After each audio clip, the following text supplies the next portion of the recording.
CPIക്ക് ഏറ്റവും കൂടുതൽ സ്വാധീനമുള്ള ജില്ല തൃശ്ശൂരും കൊല്ലവുമാണ്. ഈ രണ്ടിടത്തും LDF മറ്റ് ചില സഖ്യകക്ഷികൾക്ക് കൂടുതൽ പ്രാധാന്യം കൊടുക്കുകയും CPIഎമ്മിന് CPIയുടെ പല സീറ്റുകളും കൃത്യമായി പിടിച്ചു വാങ്ങി മത്സരിക്കാൻ വേണ്ടി ശ്രമിക്കുകയും ചെയ്യുകയാണ്. മറ്റ് ജില്ലകൾ, അതായത് കോട്ടയം, ഇടുക്കി തുടങ്ങിയ ജില്ലകളിൽ CPIയുടെ അപ്രമാദിത്വം ഇല്ലാതാക്കാൻ വേണ്ടി പരമാവധി കേരള കോൺഗ്രസ് എമ്മിനെ സുഖിപ്പിക്കാൻ വേണ്ടി CPIഎം ശ്രമിച്ചുകൊണ്ടിരിക്കുന്നത് CPIക്ക് വലിയ അരോചകത്വമാണ് തോന്നുന്നത്. CPI നേതാക്കൾ തുറന്നു തന്നെ പറയുകയാണ്, ഞങ്ങളോട് കാണിക്കുന്നത് വളരെ മോശമായ നിലപാടാണ് എന്നുള്ളത്. ഏതായാലും ബിനോയ് വിശ്വം 2026 നിയമസഭാ തെരഞ്ഞെടുപ്പിൽ വീണ്ടും മത്സരിക്കാൻ ഇറങ്ങുന്നു എന്ന് വ്യക്തമാവുകയാണ്. അദ്ദേഹം മുൻപ് മത്സരിച്ചത് കോഴിക്കോട് ജില്ലയിലെ നാദാപുരം മണ്ഡലത്തിൽ നിന്നായിരുന്നു. 2006-11 കാലഘട്ടത്തിൽ അദ്ദേഹം വനംവകുപ്പ് കൈകാര്യം ചെയ്തിരുന്ന മന്ത്രിയാണ്. CPIയുടെ കയ്യിൽ നിന്നും നഷ്ടപ്പെട്ട ഒരു പ്രധാന വകുപ്പാണ് ഫോറസ്റ്റ് ഡിപ്പാർട്ട്മെൻറ്റ്.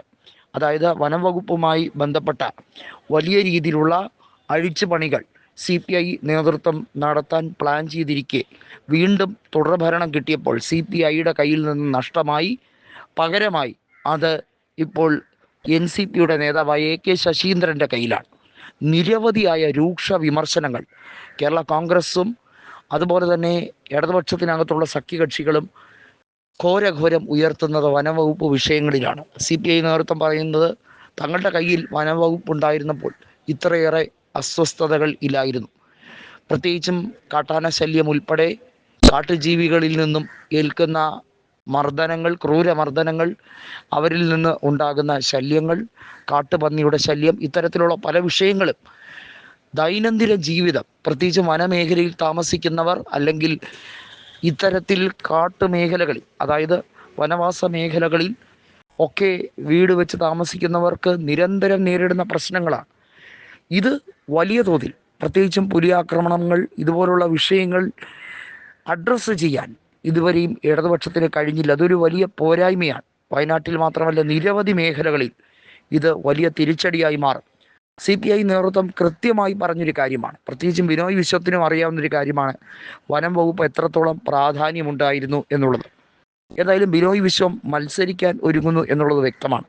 തുടർച്ചയായി 2 തവണ മത്സരിച്ചവർ മാറി നിൽക്കണം എന്ന രീതിയാണ് വന്നിരിക്കുന്നത്.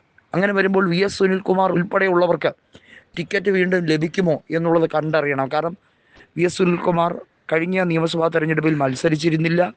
പകരം അദ്ദേഹം തൃശ്ശൂർ ലോക്സഭാ മണ്ഡലത്തിൽ മത്സരിച്ച് സുരേഷ് ഗോപിയോട് പരാജയപ്പെട്ട് 74,000-ൽ പരം വോട്ടുകൾക്കാണ് പരാജിതനായത്.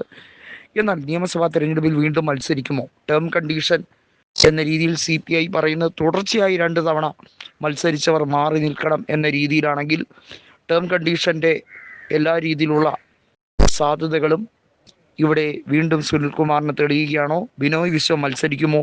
CPIയിൽ ഇപ്പോൾ K ഇസ്മായിൽ അടക്കമുള്ളവർ, മുഹമ്മദ് മോസിൻ അടക്കമുള്ളവർ ശക്തമായി റിബൽ സ്വരം ഉയർത്തുമ്പോൾ അതെങ്ങനെയായിരിക്കും വെല്ലുവിളിയാവുക?